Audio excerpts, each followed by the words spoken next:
Assalamualaikum warahmatullahi wabarakatuh. Sebelumnya perkenalkan, nama saya Dika. Saya adalah mahasiswa dari Universitas 11 Maret, program studi Pendidikan Seni Rupa. Jadi, di sini saya akan menjelaskan tentang materi ilustrasi. Apa saja pengertiannya, apa saja contohnya, bagaimana penerapannya, dan kita akan mengulik kata kunci yang bisa kita lakukan untuk menentukan satu judul atau satu visual yang ingin disampaikan dalam ilustrasi. Baik, kita akan langsung masuk ke slide yang pertama, yaitu mengenai pengertian ilustrasi. Jadi, apa sih yang dimaksud dengan ilustrasi? Ilustrasi adalah gambar, desain, atau diagram yang dibuat untuk menjelaskan atau menerangkan satu peristiwa, pesan, atau informasi tertulis. Jadi, fungsi dari ilustrasi ini sebenarnya untuk menyampaikan suatu pesan atau peristiwa yang dibuat oleh seorang autor. Jadi, memang ilustrasi ini digunakan untuk mempertegas satu informasi yang dibuat, dan jika teman-teman ingin mengingat pengertian dari ilustrasi, sebenarnya yang perlu digarisbawahi adalah gambar untuk menjelaskan atau menerangkan suatu peristiwa. Sebenarnya sesingkat itu saja untuk kita bisa mengerti pengertian dari ilustrasi. Kita akan lanjut ke slide selanjutnya, yaitu penegasan dari materi sebelumnya atau pengertian sebelumnya, yaitu tentang ilustrasi. Di sini juga ada 3 kalimat yang bisa teman-teman lihat di layar. Kita akan mulai di kalimat yang pertama, yaitu ilustrasi dapat digunakan untuk memperjelas, memperindah, mempertegas, dan memperkaya cerita atau narasi.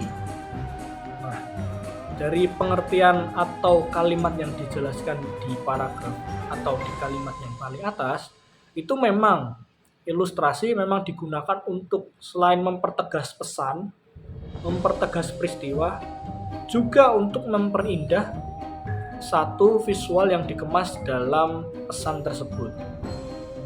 Selanjutnya kita akan masuk ke kalimat kedua atau kalimat yang bagian tengah, yaitu ilustrasi dapat dibuat dalam bentuk cerita bergambar, karikatur, kartun, komik, dan ilustrasi karya sastra.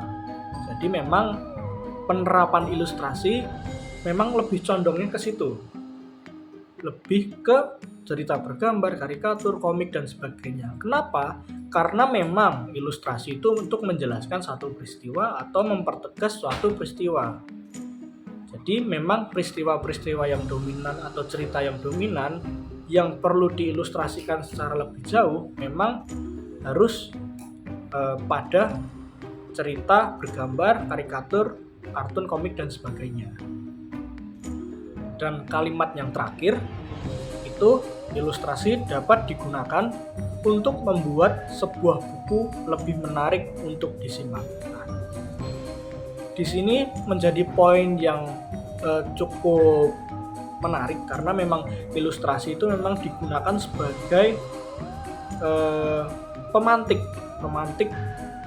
pembaca atau sebagai orang yang ingin melihat. Jadi ilustrasi memang sebagai pemantik dari kalimat-kalimat yang ingin disampaikan atau cerita-cerita yang ingin disampaikan, seperti itu. Selanjutnya kita akan masuk ke contoh penerapannya. Penerapan ilustrasi. Yang pertama kita akan coba dulu ke cerita bergambar. Di sini ada 3 cover buku cerita bergambar. Ada Timun Mas, ada Roro Jonggrang, ada Ratu Sejati, dan Lutung Baik Hati.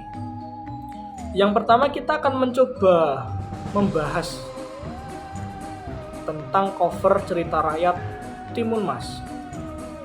dari teman-teman yang melihat video ini pasti sudah pernah mendengar atau melihat video atau bahkan melihat cerita Timun Mas dari buku. Kita akan ulik sedikit cerita Timun Mas terlebih dahulu, yaitu yang pertama memang kehidupan Mbok Rondo, seorang nenek-nenek yang sangat parubaya yang tidak memiliki anak, yang saat masuk ke hutan tiba-tiba bertemu dengan buto ijo.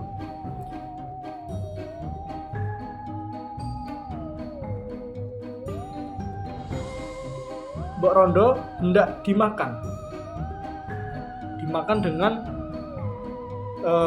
buto ijo, tapi setelah melakukan negosiasi di situ terpilihlah satu jawaban, yaitu di mana buto ijo memberikan sebuah timun berwarna emas yang harus ditanam, dan timun tersebut akan menghasilkan seorang anak bernama Timun Mas. Tapi dalam cerita tersebut Timun Mas harus diberikan kepada buto ijo untuk dimakan pada umur 17 tahun. Nah, setelah kehidupan 17 tahun kemudian si nenek tidak mau memberikan Timun Mas. Mbok Rondo tidak mau memberikan Timun Mas kepada buto ijo. Akhirnya Timun Mas disuruh lari menuju hutan dan buto ijo mengejarnya. Alhasil, singkat cerita, buto ijo masuk ke dalam sebuah lumpur hisap dan disitulah Timun Mas selamat. Garis besar dari cerita itu memang adalah sebuah perjuangan dan sebuah petualangan. Nah, kenapa cerita rakyat Timun Mas ini menggunakan visual seorang Timun Mas yang sedang dikejar oleh buto ijo? Karena memang di sini ada sedikit unsur psikologis yang dipakai, yaitu menggunakan adegan atau part dari cerita yang paling menonjol, bisa jadi juga bisa paling memacu adrenalin, memantik para pembaca. Jadi memang seperti yang di slide sebelumnya, ilustrasi dapat digunakan untuk membuat sebuah buku lebih menarik untuk disimak. Pemantiknya yang saya maksud tadi adalah seperti ini. Jadi part yang digunakan adalah part yang paling membuat pemantik, sebagai pemantik, membuat jadi pemantik juga. Nah, salah satu pemantik dari cerita rakyat Timun Mas itu adalah saat Timun Mas dikejar-kejar oleh buto ijo. Tapi bisa juga menggunakan part cerita yang lain yang menurut bisa menjadi pemantik para pembaca. Sama juga tentang Roro Jonggrang, yaitu seorang pengkhianatan seorang Roro Jonggrang dan Bandung Bondowoso.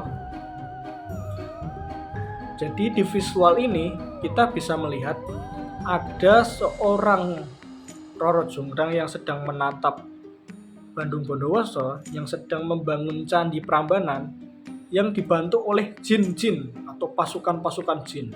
Nah, dari part ini juga merupakan bagian yang memantik para pembaca, memantik para orang-orang yang ingin mencari buku cerita. Nah, unsur psikologisnya di situ, dan penerapan yang baik ilustrasi itu adalah mencari part cerita yang paling memantik dan paling menonjol pada cerita tersebut. Begitu juga dengan Ratu Sejati dan Lutung Banyuwangi. Selanjutnya kita akan masuk ke penerapan ilustrasi pada sebuah poster. Di sini ada 3 poster yang masing-masing punya ciri khas masing-masing. Yang pertama yang paling kanan bisa kita lihat, yaitu ada sebuah tag kalimat yang berbunyi digitalisasi dengan budaya, ciptakan masa depan penuh karya. Jadi memang kita jika ingin membuat satu ilustrasi yang dapat mempertegas satu kalimat, kita harus mencari kata kunci dari kalimat tersebut. Seperti contoh, digitalisasi dan ciptakan masa depan penuh karya. Digitalisasi dan penuh karya. dari situ kita bisa mengambil elemen-elemen yang berhubungan dengan itu. Dan elemen-elemen itu seperti contoh orang yang sedang memegang kamera, digitalisasi. Orang yang sedang produktif memainkan laptop, digitalisasi. Orang yang sedang memainkan HP, tua, digitalisasi dan penuh karya. Jadi memang di sini kesan yang ingin disampaikan adalah memang produktivitas, digitalisasi yang positif dan semacamnya. Jadi saya ulangi lagi, jika ingin membuat kalimat yang dipantik itu lebih menonjol, visual elemen juga harus sejajar dengan itu. Sama juga seperti gambar yang ada di tengah, yaitu tentang ekspedisi. Aman paketnya, nyaman ekspedisinya. Jadi di sini memang menggunakan elemen-elemen yang aman, nyaman dan sebagainya, seperti burung bangau yang membawa paket, ekspresi wajah seorang kurir dan penerima yang menyenangkan. Jadi di situ memang akan membawa energi-energi positif jika satu saat kita melihat ekspedisi itu atau kita bisa menerima dari ekspedisi itu. Yang terakhir, kita tentang teknologi, we can use technology. Together we can use technology. Jadi kita lihat dulu kata kuncinya. Together we can use technology. Together and technology. Jadi kita semua menggunakan teknologi. Kita semua melibatkan teknologi. Seperti apa? Dalam bidang transportasi, kesehatan, ekonomi, edukasi, bisnis dan semacamnya, kita semua menggunakan teknologi. Jadi memang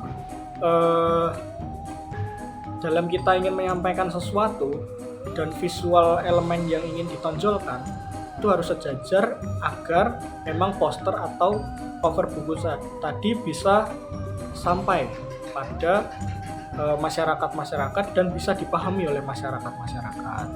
Jadi seperti itu cara penerapan dan bagaimana kita menggunakan ilustrasi sebagai pemantik, sebagai mempertegas atau memperindah.